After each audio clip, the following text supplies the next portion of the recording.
At yun nga daw, ano daw yung advantage at disadvantage ng remapping. Ako, naging controversial na nga ako dyan eh. Natag na nga ako nung isa sa mga magagaling na tuner, no? At yun nga, lahat naman daw ng sinabi ko na mali-mali nga naman.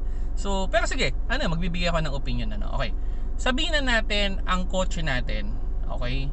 Naka-set yan na yan na yung pinaka magandang setup niyan. Kumbaga, yan na yung balance, yung fuel efficiency, reliability, at performance. Okay?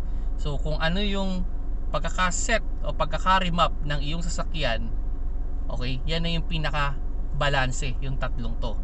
Okay? Yung nga, fuel efficiency, performance, at reliability. Now, pag meron kang i-increase dyan na isa, merong magkakaroon ng